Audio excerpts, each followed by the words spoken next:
Oke, ada sebuah pergeseran besar yang akan terjadi di dunia pendidikan Indonesia. Pada tahun 2026, ruang kelas kita akan terasa sangat berbeda.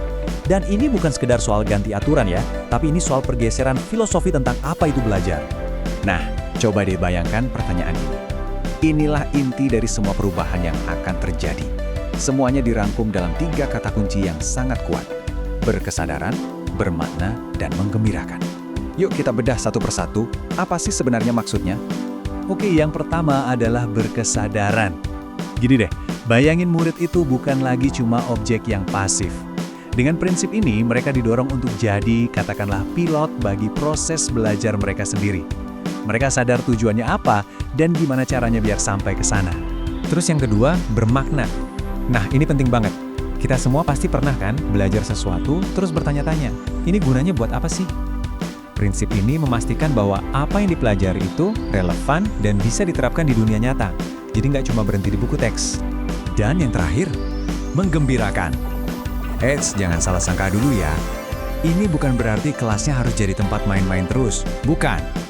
Ini tentang menciptakan sebuah lingkungan belajar yang positif, yang menantang, yang bikin murid itu mau belajar dari dalam diri mereka sendiri. Bukan karena disuruh-suruh. Oke. Jadi, dalam pembahasan kali ini, kita akan lihat gimana filosofi baru ini diwujudkan dalam praktek. Mulai dari fondasinya, cara merancang pelajaran, menghidupkan kelas, sampai cara kita berefleksi. Nah, kita mulai dari fondasinya. Jadi ada peraturan baru yang menetapkan kalau ketiga prinsip tadi, berkesadaran, bermakna, dan menggembirakan, sekarang menjadi semacam DNA dari seluruh proses pendidikan. Ini bukan lagi sekedar himbauan loh, tapi sudah jadi standar wajib. Coba deh, perhatikan bahasa yang dipakai dalam aturannya. Ada frasa olah pikir, olah hati, olah rasa, dan olahraga. Ini menunjukkan sebuah pergeseran besar. Pendidikan itu bukan cuma soal mengasah otak, tapi tentang mengembangkan manusia secara utuh dan seimbang. Oke, filosofinya keren. Pertanyaannya sekarang gimana cara menerapkannya di langkah paling awal, yaitu saat seorang guru merencanakan pelajaran. Dan ternyata perencanaannya dibuat jauh lebih sederhana. Cuma ada 3 komponen inti, tujuannya apa, langkah-langkah belajarnya gimana, dan terakhir, cara menilainya bagaimana. Fokusnya jadi jelas banget, nggak lagi terjebak di administrasi yang rumit. Nah, ini dia pergeseran mindset yang paling penting. Guru tidak lagi dilihat sebagai petugas administrasi yang cuma mengisi dokumen, tapi sebagai seorang desainer. Desainer pengalaman belajar yang secara sadar merancang setiap prosesnya agar bermakna dan menggembirakan. Baik, dari perencanaan, sekarang kita masuk ke implementasinya. Gimana sih cara menghidupkan suasana di dalam kelas sesuai dengan standar yang baru ini?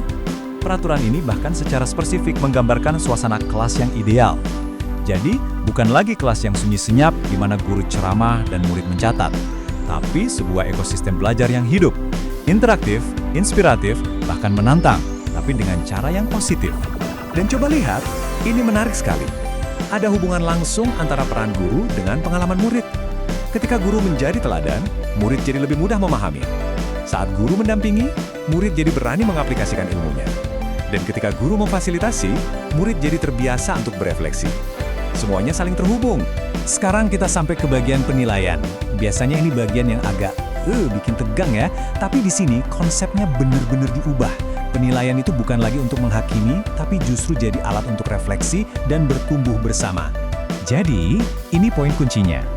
Fokusnya bergeser dari assessment of learning, penilaian atas hasil belajar murid, menjadi assessment for learning, atau penilaian untuk perbaikan proses pembelajaran itu sendiri. Jadi yang dievaluasi bukan cuma muridnya, tapi juga keseluruhan prosesnya. Lalu kalau tujuannya perbaikan, siapa yang melakukannya? Nah, standar baru ini menekankan kalau guru itu nggak berjuang sendirian. Perbaikan itu adalah sebuah kerja tim, sebuah gotong royong. Umpan baliknya pun datang dari berbagai arah. Ada refleksi diri, ada masukan dari sesama guru, dukungan dari kepala sekolah, dan ini yang keren banget, ada suara murid. Pendapat murid didengar untuk perbaikan proses belajar mereka. Ini menciptakan budaya pertumbuhan yang sehat. Dan proses refleksi ini bukan cuma anjuran, ya. Ini wajib dilakukan minimal 1 kali dalam 1 semester. Jadi ada komitmen yang nyata untuk memastikan kualitas pembelajaran terus-menerus ditingkatkan. Oke, kita sudah lihat detail-detailnya. Sekarang, mari kita mundur sedikit dan lihat gambaran besarnya. Kenapa sih semua ini begitu penting? Jadi, standar baru di tahun 2026 ini secara resmi menggantikan standar tahun 2022. Dan pergeserannya sangat jelas. Dari yang tadinya fokus pada kepatuhan prosedur, sekarang fokus pada prinsip yang holistik. Dari yang tadinya menilai hasil murid, sekarang menilai keseluruhan proses belajar mengajar. Jadi, kalau ada satu hal yang bisa kita ambil, ini dia. Seluruh sistem pendidikan kita sedang diarahkan untuk menjadi lebih manusiawi, lebih fleksibel, dan yang terpenting, kembali berpusat pada murid sebagai manusia seutuhnya. Nah, ini akhirnya membawa kita pada sebuah pertanyaan untuk direnungkan bersama. Sekarang kerangka kerjanya sudah bergeser dari aturan yang kaku menjadi prinsip yang fleksibel. Bagaimana kita, di peran kita masing-masing, bisa mulai membawa lebih banyak kesadaran, makna, dan kegembiraan di lingkungan sekitar kita.